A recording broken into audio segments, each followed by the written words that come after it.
everyone! I have quite a chatty video coming your way today, so make sure you have the cup of tea ready. This is my nice warm cup of peppermint tea. And today's video is going to be all about happiness. I've had so many requests to do a video about happiness, so I'm going to tell you my tips split up into categories and then answer some of your questions as well. So I hope that it helps some of you guys. Number one for me linked to happiness is gratitude, and having a gratitude attitude, and you know when something is right when it rhymes. I have this journal here, and this is my gratitude journal. It's something that I write pretty much every day. This is my second one by the way, and I'm already all the way over here, halfway through the book. This is a book where I write only positive things and only things that make me happy and things that I'm grateful for. So at the end of every day, let's say I get into bed and I'm like, okay, today was alright, I'll go through my day and write down a list of everything I'm grateful for that happened during that day. And doing that just instantly makes me feel better. It makes you realize that you have so much to be grateful for. It just helps put you in a much happier, positive place. I write down things like literally anything and everything, from like, I'm so happy I could walk to the post office, because if you're walking, you have something to be grateful for. By searching for like the things to be grateful for and really recognizing them, you're really helping engage yourself in a positive attitude. For me, it was definitely like a slow and steady process to train myself to think in an attitude of gratitude, and to train myself to always see the silver lining as opposed to the grey cloud. But once you kind of like realize that you're doing it and like switch your mind on, and instead of being like, oh, I'm so annoyed that happened, be like,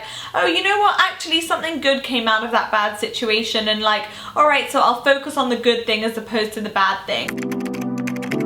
Something I find really helps me is to take time to reflect and identify, if I'm unhappy, what is making me so unhappy. Sometimes it's like one big, very obvious thing, and then sometimes it's either like a rolling snowball effect of things, like you wake up and then this goes wrong and that goes wrong. It's like, oh, this is a terrible day, this day's jinxed. That's what I always say, I'm like, this day's jinxed. When I've had like something bad that hasn't gone my way, or a situation that I don't really want to be in, I'll go to my journal, I'll write down the situation, and then I'll write down like 5 to 10 things, 5 to 10 good things that have happened from that bad situation. I write down the bad situation just as a statement, like, I did not get this job, and then I would find 10 good things. It's really hard in the beginning, I'm not gonna lie, to find 10 good things that happened from that bad situation. Maybe it's something that the situation taught you, or maybe it's something that came out of that, or something that you learnt from it that you know to do differently next time. And doing that helps my mind switch from like a negative place to a positive place. Sometimes I really can't help it, and like,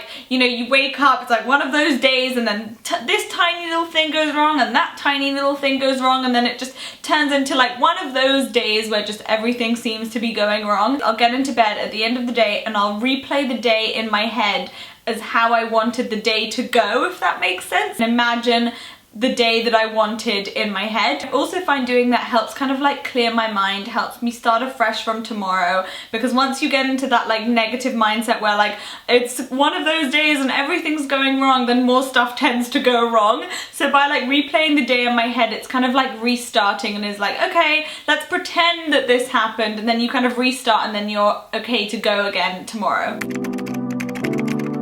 My next tip would be to find positive impacts. Now, my positive impacts come from really little things. Like, I know my dog Duke, literally I can't even look at him and be in a bad mood. Like, he is so cute. Even if he's like eating my eyeliner, I'm still like, I love you, I don't even care. Well, like, I do care, I take the eyeliner away from him, but even if he's just like doing something annoying, like, I still find him so cute, and he always just makes me happy and like puts me in a good mood. So it's about finding those kind of like impacts, those instant like mood switches, that when you find yourself going into like a negative place, that you can like just find those mood switches and they help like bring you up again.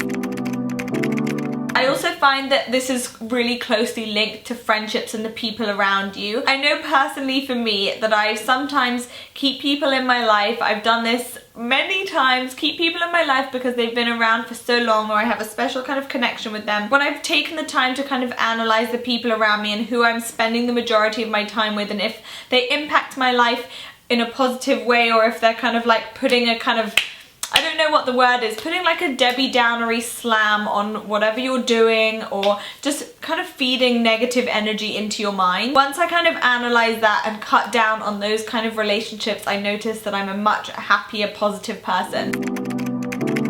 I'd say a big part of this is training your mind. I know it's so easy to be negative than it is to be positive. It's so easy to see the bad in a situation. There is something to be grateful for, like every day. Like if you're watching this right now, you have something to be grateful for, even if you're really unhappy, because you're either lucky enough to be watching it on a computer or an iPad or a phone, or you're borrowing your mum's iPad or something like that, or you're watching it over your friend's shoulder. So you have something to be grateful for right now. And those are the kind of things that I write down in here every day. Even if it's like, I'm so grateful I can see. I'm so grateful I can do what I love. I'm grateful I can write stuff down. Especially when it's stuff that you take for granted. Like I'm grateful that I can walk. I'm grateful that I can hear. I'm grateful that I can smell. Something that I found really helped me was to have goals, even if it's like a really small goal, like I'm gonna wake up half an hour earlier every day. I don't know why that's a personal goal for me, because I always find mornings are such difficult times. I'm such a bad morning person. I find it really hard to get up. Or even if it's like going to bed before midnight. I know that personally for me, like I'm rarely in bed before midnight, but if I'm in bed before midnight, I'm like, yes, I've done it. Like I feel really proud of myself. Even if it's like a different kind of like work related goal or a friendship related goal or a mood related goal, I find that when I set myself goals and I accomplish them, it makes me happy and it makes me have a sense of achievement. I also find that goals are kind of related to like going outside my comfort zone, or like doing something that I wouldn't necessarily want to do. When you go outside your comfort zone, you end up seeing like a change in yourself. And when I notice a change in myself, that's when I like feel happy, because again, I feel like I am achieving something and doing something. My last tip would really be to like make yourself aware that it's just a state of mind. Being happy or unhappy is just a state of mind and it will pass. It's not 100% all the time, and it's not like set in stone forever. Remember that situations change and there's always something to be grateful for.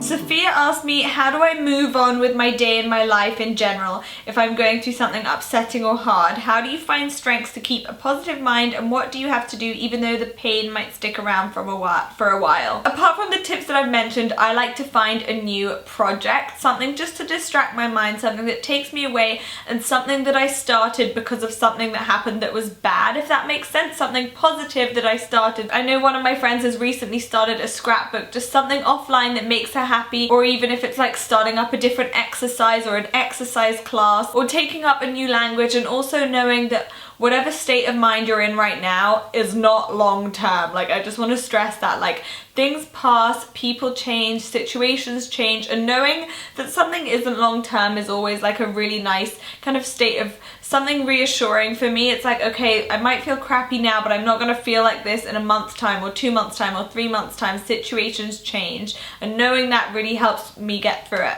Isabella Layla says, what do you do when you feel like everything is going wrong, when thinking positively doesn't cut it and you can't get rid of what's making you unhappy? This is one of those situations I think a lot of people, including myself, can relate to. I am a big list maker in general, and I really believe in this kind of situation you need to make a list of like what's making me unhappy. Like really get into the details and be like, ugh, I hate my teacher at school. I know that was a big one for me, but like she's always picking on me, or she's gave me a bad mark or whatever. By the way, mark is grade in America. Really kind of try and reflect on what's making you unhappy. And once you've like got your maybe like top 5 things that come into your head quickly when you're like, okay, why am I actually deep down unhappy, then you can kind of start trying to find the positive in those situations. Like I mentioned, write down the top 10 good things that have come out of those bad situations, and then slowly but surely start to write down every day different good things that are coming out of the situations that are making you unhappy.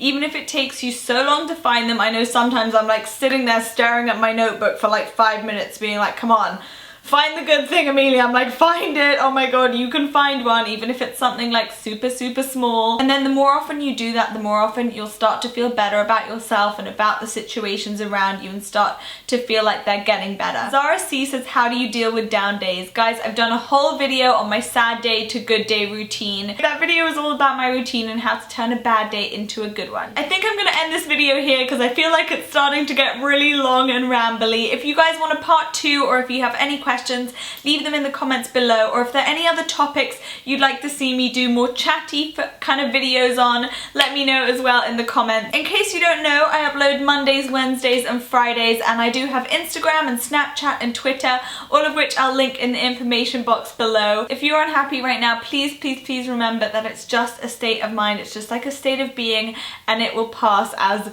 most things do. I know I've said this quite a bit in this video, but I hope you guys found this video helpful, and I will see you in my next video. Bye!